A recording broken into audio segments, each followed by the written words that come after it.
Holding me down like the chosen one. Early in the morning, go. Late up at night, go. Just be precise. Got a pack for the flight.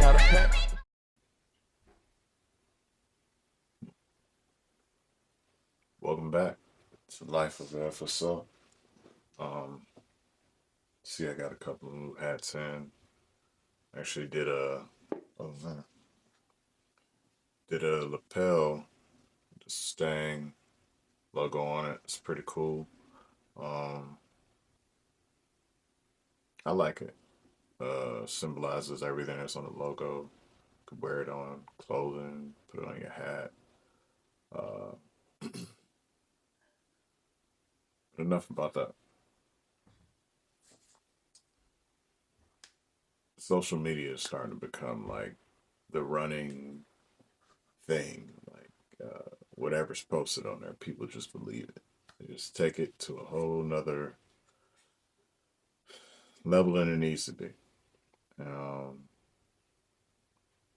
it's crazy because I had a couple posts that went viral this week, and one was like the HOV. It's crazy. It was just like I posted a picture of it. Like this can't be real. It's $11 for a HOV travel. That's probably less than 10 miles, and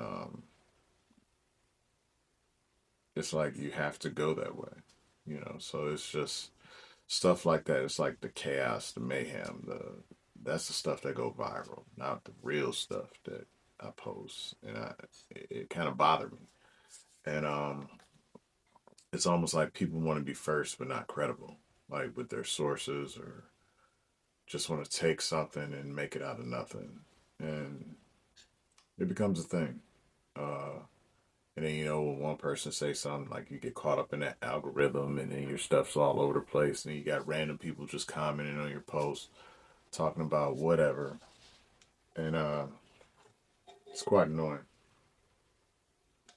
And then when you speak on it, it's like, well, your stuff's public. Is this, is that, but it's just like, who sent you? Who sent you? But enough about that. Welcome back to Life of Epic. So, there's a couple of things that's out there that I wanted to talk about, but definitely on my viral posts of I'm not even gonna talk about it, man. Fuck that.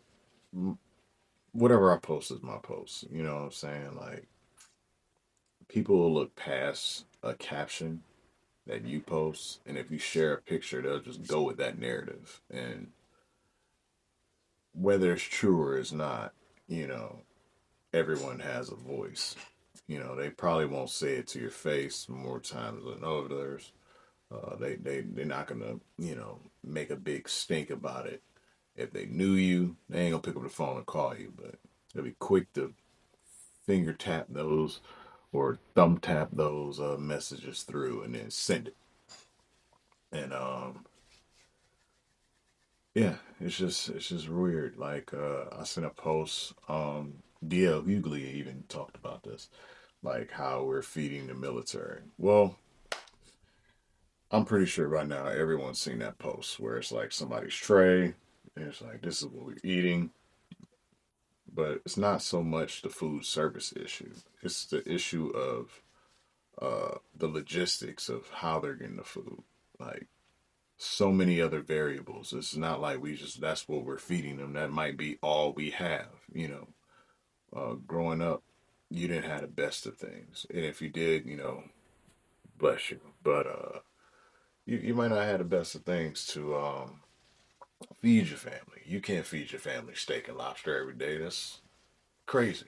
You know what I mean? Like, that's like a celebratory meal, but for us in food service, it's almost the bad news is coming. So, have a great meal. But what people don't understand is, we get replenishments at sea. And if you're tasked to go somewhere else, we put those orders in far in advance. So far in advance is crazy sometimes, like 45 days out, 60 days out. Like you're planning to get this hit 2 months in advance. And you ain't even ate down what you got. But you gotta manage that as a food service officer. And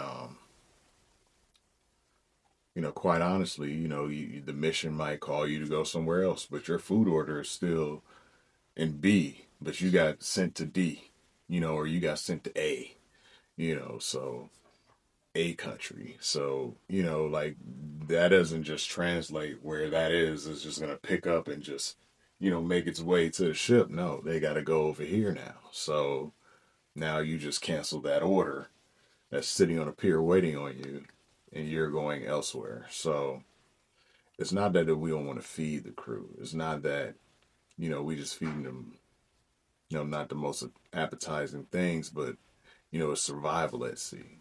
As a food service operation, you're surviving on LHDs, on carriers, DDGs, cruisers, the whatever ships out there. You're surviving. You don't know when you're gonna hit another port. You might not even pull in at all. I did a COVID deployment. That was some of the hardest times ever because you don't know when you were getting your hit. So had we had Wi-Fi back then, they could have been posting anything. When COVID was happening and they weren't flying and we weren't getting our mail or we weren't getting um, the ability to go to a foreign port and enjoy that port visit. It was none of that, for an entire part. And I'm not saying that to try to, shine light on, things don't work that way, but sometimes the mission overrides logistics. And the logistics of it is we're trying to survive.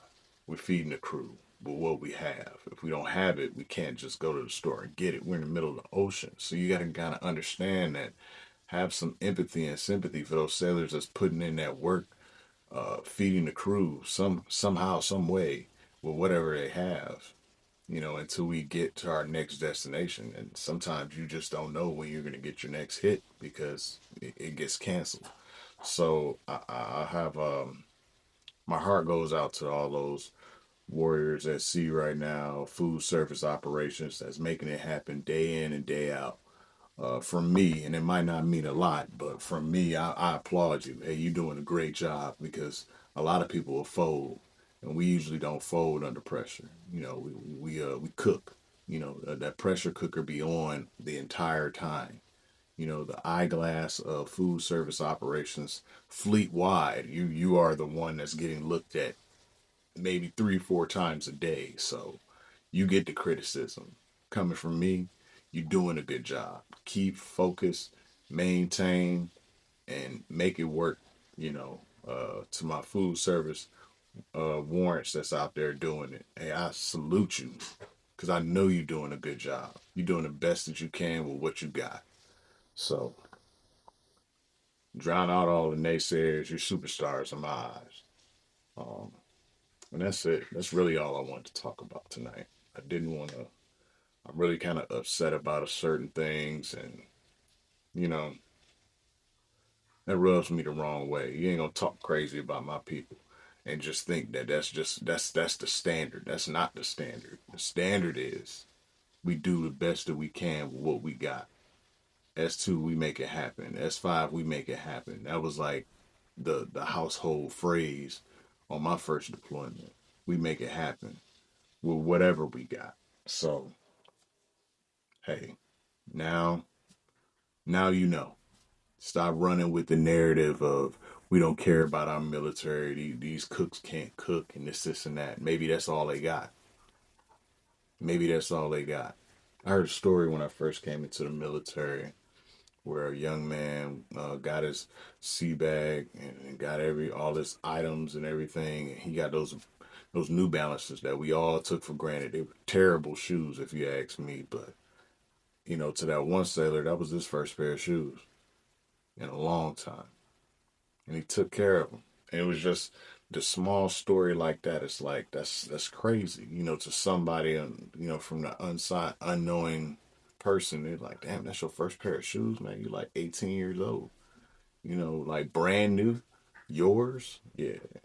So everybody don't grow up with the silver spoon. Some people had to get it out the mud, and maybe they joined the military for whatever reason, and that's just the things you got to understand, that sometimes those posts ain't real. sometimes that real ain't real. It's just, how they presented the story. Speaking on that, speaking on that, how the story was presented. So I posted a picture of Captain Glover. He was on the Artemis mission. And I didn't really care about what the post said. I know it was a picture of him. And I posted that. He was a superhero to me coming up. Because he was one of the pilots during 2003, 2008 when I was with the VFA 34 Blue Blasters. And it went viral. And it was like nobody paid attention to what I was saying. They took what was on the picture that I shared and started arguing about all type of stuff that didn't even have nothing to do with what I was saying. Did I agree with any of it? It don't matter if I agreed or not. My post was my post, and my statement was my statement. It wasn't about choosing who's right and DEI and all this other crazy mess that people be talking about. It wasn't about none of that. So it just started going left. Like somebody checking my credibility, somebody checking, you officer, you this, you that, you shouldn't be this. This is my fucking page. At the end of the day, I could post whatever I want to on there. Like, cause I have the blurb that this is not DOD opinions. It's mine and mine alone, and that's just me. It's what I think. So, you really want to know what I think? This is what I think. All rank, all Navy, all government aside. What I really think is Charlie Kirk was a person that had no credentials. He didn't even go to college. He got it out the mud essentially because he has his own business that made millions, and he traveled the country to argue with college students because he couldn't get into West Point. Now, if you ask me, someone that doesn't have any credentials, that he's somewhat intelligent, but he uses like analytics and statistics to make his point. That doesn't make you smart. And just because you can argue well or you can clearly define or express your points, that don't mean you're right. How can you tell somebody if they qualified or not to do something when you yourself have no qualifications? You have no formal education. For whatever reason you feel you didn't make the point to go to West Point. Whatever reason you felt you weren't good enough. So now you want to hate on everybody else that's qualified, that earned the right to do what they do. Like, I earned this rank. I didn't go to the store and just buy some rank and throw it on. 23 years I've been doing this. So I just don't like how people just try to discredit what I was saying when I wasn't even saying what the man was saying. I just was saying this dude was a superhero to me. So I might be a little angry in this one. This gonna be this can't be real episode, because it can't be. There's no way this is real. And I guess that's all I got on that one. Or racial quotas will end up being the most important. And both cannot simultaneously exist. It's never happened before. Overcome. It's Detroit. Energy I'm on forever. Shout out to everybody who made it out. And remember, God doesn't call the qualified. He qualifies the call.